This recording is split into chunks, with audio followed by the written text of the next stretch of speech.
So hello everyone, this is Snehal Srivastav and in this session we will be discussing the Hindu newspaper analysis.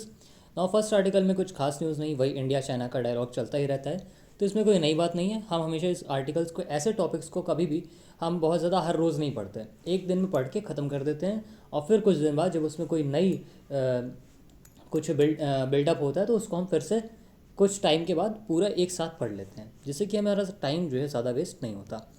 Next page पे हम देख सकते हैं centre rules out an increase in MSP for cotton, मतलब कि but farmer seek मोर, मतलब centre ने जो एमएसपी प्रोवाइड करी है, फार्मर्स का कहना है, मतलब कॉटन फार्मर्स का, कि हमें और ज़्यादा एमएसपी मिलनी चाहिए क्योंकि एमएसपी जो है बहुत कम है। और फार्मर्स की दूसरी डिमांड ये भी है कि जो इनपुट है, इम्पोर्ट है, बाहर की कंट्री से कॉटन का इंडिया के अंदर आना, इसको भी रोक देना चाहिए। इससे इंडिया के फार्मर्स को, कॉटन फार्मर्स को ज़्यादा से ज़्यादा मार्केट कवरेज मिलेगा, ज़्यादा से ज़्यादा डिमांड बढ़ेगी और फिर इनके प्राइसेस अपने आप ही बढ़ना शुरू हो जाएंगे। फिर इनको गवर्नमेंट के पास नहीं जाना पड़ेगा एमएसपी के लिए। बाकी कॉटन के बारे में हमने पहले ही एक कवर कर लिया कि कॉटन कैसे एरियाज़ में ग्रो होता है, इसका वीडियो मैंने अलग से भी डाल रखा है, तो आप उसको जाके चेक कर सकते हो। बट यहाँ का आज का इंपॉर्टेंट आर्टिकल क्या है, cervical cancer jobs for girls, मतलब कि गर्ल्स के लिए जिनकी एज 9 से 14 ईयर्स है, उनको स्कूल में ही सर्वाइकल कैंसर के लिए वैक्सीनेशन प्रोवाइड किया जाएगा फ्री ऑफ कॉस्ट। और गवर्नमेंट का ये मानना है कि मिड 23 मतलब 2023 के मतलब 6 महीने के बाद ये इस प्रोजेक्ट को शुरू कर देंगे। बट पॉइंट ये है कि सर्वाइकल कैंसर इतना ज़्यादा इंपॉर्टेंट क्यों रहा, तो रीज़न ये है कि अगर हम देखें तो पॉपुलेशन की अगर हम बात करते हैं तो 1360 मिलियन पॉपुलेशन है, ठीक है। और इस पॉपुलेशन में से अगर फीमेल की पॉपुलेशन की बात करें जो 20 से 29 एज की हैं, उनकी पॉपुलेशन जो है वो 137.8 मिलियंस है। और 30 से 60 साल के बीच की वुमेन फीमेल जो है उनकी पॉपुलेशन 230 मिलियंस है। बट और यहाँ पे 1 लाख में से 18.7 जो वुमेंस होती हैं वो सर्वाइकल कैंसर की शिकार हो जाती हैं। और साथ ही साथ अगर हम देखते हैं मॉर्टैलिटी रेट तो 11.7, मतलब कि 1 लाख में से 11 वुमेंस जो हैं वो मरती हैं for due to cervical cancer. तो इसी को लेकर के कि ये जो प्रॉब्लम है ये एज अ सीधी सी बात है कैंसर है, तो वो बढ़ता ही जाता है और इसका इलाज भी नहीं होता अगर ये हाई स्टेज पे चला गया। तो इस वजह से गवर्नमेंट ने जिस तरह से कोविड-19 के लिए वैक्सीनेशन लाया था, उसी तरह से सर्वाइकल कैंसर के लिए भी वो फीमेल्स के लिए ये इस प्रोग्राम को शुरू करने का सोचा है। इससे women empowerment, women safety, women की हेल्थ, और जब वुमेन की हेल्थ अच्छी होगी तो फिर एक सोसाइटी भी अच्छी हेल्दी सोसाइटी बनती है। नेक्स्ट अगर हम देखते हैं तो ईच ईयर, हर साल यूनाइटेड स्टेट्स की अगर हम रिपोर्ट की बात करें तो 13,000 नए केसेस आते हैं सर्वाइकल कैंसर के, जिसमें से 4,000 वुमेंस की डेथ हो जाती है। Hispanic women have the highest rate of developing cervical cancer. Hispanic का मतलब क्या होता है, जो स्पेनिश बोलती हैं अमेरिका में रहने वाली, उन्हें हिस्पैनिक बोलते हैं। और उनका जो उनके अंदर जो सर्वाइकल कैंसर है वो बहुत तेज़ी से डेवलप होता है, बट जो मोर्टालिटी रेट होता है, जो कि मतलब मरने का रेट होता है ना, डेथ का रेट, वो ब्लैक वुमेंस में ज़्यादा होता है। फ़िलहाल इंडिया में ब्लैक और वाइट ऐसा कुछ भी इस तरह से सर्वे नहीं किया जाता, और आई डोंट थिंक कि मतलब, बट इनकी रिपोर्ट बोल रही है तो हम मान सकते हैं कि ब्लैक वुमेंस का जो डेथ रेट है वो ज़्यादा है।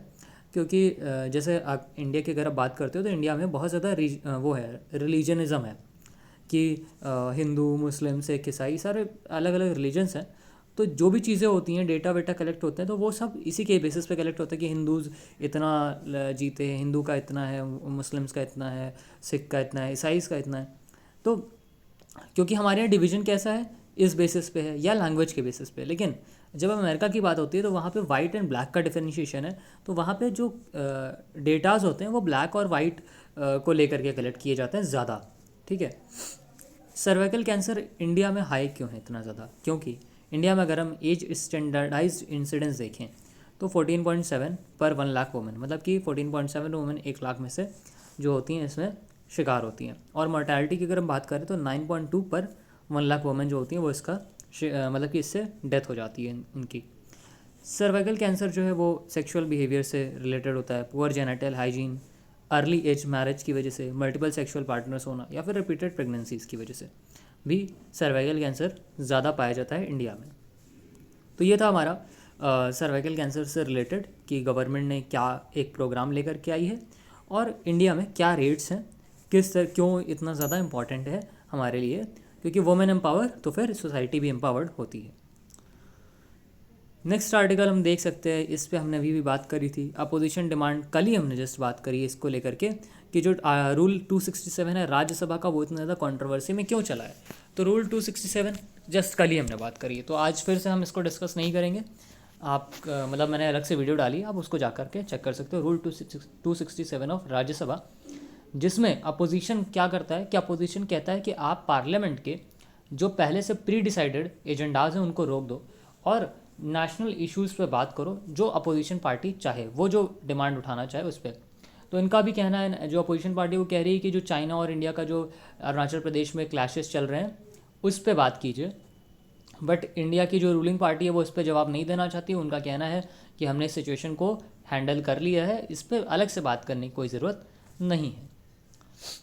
फिर एक आता है, should the courts close for vacations. अब इस आर्टिकल में अगर हम देखें तो ये आर्टिकल काफ़ी ज़्यादा एक मतलब जो सिटीजन्स हैं और कोर्ट्स जजेस हैं, एडवोकेट्स हैं, इन सब को लेके काफ़ी ज़्यादा कंसर्न है, इन सब एरियाज़ को टच करता है। क्यों? तो देखिए बात क्या है, यहाँ पे बात की जा रही है कि क्या जो कोर्ट्स हैं, है ना, high court, supreme court, district courts, ये सब क्या वैकेशंस पे क्लोज हो जाने चाहिए या नहीं। तो इनमें अलग अलग लोगों का अलग अलग राय है, जिनमें दो लोग हैं, देवदत्त कुमार जी एंड इंदु मल्होत्रा जी। इनके बीच में कन्वर्सेशन चल रही है और इस कन्वर्सेशन में इनके कुछ बहुत इंपॉर्टेंट टॉपिक्स निकल के आते हैं। मतलब एक आंसर राइटिंग्स में इसको कोट करने लायक चीज़ें हैं, जैसे कि जैसे इनका कहना है कि आई डिसएग्री टू, मतलब जो कुमार जी हैं उनका ये कहना है कि I don't think the minister has ever practice law. मतलब कि ये लॉ मिनिस्टर को लेकर के बात कर रहे हैं कि लॉ मिनिस्टर जो है वैकेशन को लेकर पॉइंट आउट कर रहे थे कि जो पेंडिंग केसेस हैं वो वैकेशंस की वजह से, क्योंकि कोर्ट के वैकेशंस बहुत ज़्यादा लंबे चलते हैं, तो इस वजह से जो केसेस पेंडिंग है वो बढ़ते जा रहे हैं या बहुत ज़्यादा ऑलरेडी पड़े हुए हैं। लेकिन लॉ मिनिस्टर जो हमारे किरण रिजिजू जी हैं, उनको, अब यहाँ पे जो स्पीकर है इनका ये कहना है कि जो लॉ मिनिस्टर हमारे किरण रिजिजू जी, अगर उन्होंने कभी भी लॉ के बारे में पढ़ा होता या जाना होता, प्रैक्टिस किया होता, तो उन्हें पता होता कि जो कोर्ट है, इंस्टीट्यूशन है, वो 18 घंटे से भी ज़्यादा, लगभग अराउंड 18 घंटे काम करता है एक दिन में। ठीक है, तो ये कह सकता है कि इसका मतलब ये है कि ये काफ़ी ज़्यादा एफिशिएंट है ना। और साथ ही साथ जो जजेस होते हैं वो काफ़ी ज़्यादा इंपॉर्टेंट डिसीजंस लेकर के आते हैं, जो कि लोगों की लाइफ को डायरेक्टली या इनडायरेक्टली अफेक्ट करने का काम करते हैं। किसी का लैंड डिस्प्यूट है, किसी के मैरिटल डिस्प्यूट्स हैं, ऐसा बहुत सारे हैं, कहीं पे क्राइम्स हैं, है ना, ये सारी चीज़ें हैं। तो इनको लेकर के काफ़ी ज़्यादा एक इम्पॉर्टेंट डिसीजंस लेकर के जजेस आते हैं। अगर ऐसे में हम उनको वैकेशंस में छुट्टी भी ना दें तो फिर ये गलत होगा, है ना। और दूसरी चीज़, सबसे बड़ी बात, जो फैक्ट बेस्ड बातें हैं उनमें इन्होंने ये कहा कि 1987 में लॉ कमीशन ने कहा था कि देयर शुड बी 50 जजेस फॉर 10 लाख सिटीजन्स। मतलब कि 10 लाख सिटीजन अगर कहीं किसी स्टेट में, किसी कंट्री में हैं, तो उनके लिए 50 जजेस तो होने ही चाहिए। मतलब कि अगर उन 10 लाख लोगों का केस बनता है तो उसके लिए 50 जजेस होने चाहिए, जो इन 10 लाख लोगों के जो भी डिस्प्यूट्स हैं उनको रिजॉल्व करेंगे, इंस्टेड ऑफ 10 जजेस अवेलेबल देन। मतलब कि तब के टाइम पे 10 जजेस अवेलेबल थे 10 लाख लोगों के लिए।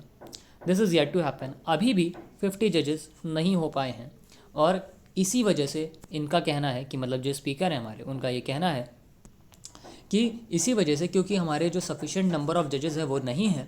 और ये काम किसका है करने का? ये काम है पार्लियामेंट का। पार्लियामेंट क्योंकि क्या करती है, फंड्स प्रोवाइड करती है, वो फंड्स कोर्ट के पास जाता है, कोर्ट नई रिक्रूटमेंट करता है, नई रिक्रूटमेंट फिर उनको उनकी तनख्वाह देना, है ना, सैलरीज़ प्रोवाइड करना, अलावेंसेस प्रोवाइड करना, कोर्ट के लिए नया इंफ्रास्ट्रक्चर बनाना, ये सारे काम के लिए फ़ंड कहाँ से आता है? फ़ंड आता है पार्लियामेंट से। अगर पार्लियामेंट ये फ़ंड्स प्रोवाइड नहीं करेगा तो कोर्ट कभी अपनी स्ट्रेंथ को बढ़ा नहीं पाएगा, अपने इंफ्रास्ट्रक्चर को बढ़ा नहीं पाएगा, है ना। तो यहाँ पे ये कहना है कि ये सिर्फ़ और सिर्फ हम, मतलब कि ये नहीं कह सकते कि ये गलती कोर्ट की है, ये गलती जो है कहीं ना कहीं हमारे पार्लियामेंट में जो बैठे मिनिस्टर्स हैं उनकी भी है, क्योंकि वो फेल हो चुके हैं। इस जो मतलब ये जो हमारा 50 जजेस का स्ट्रेंथ रिक्वायर्ड है 10 लाख लोगों के लिए, सिटीजन्स के लिए, वो अभी तक फुलफिल ही नहीं करी गई है।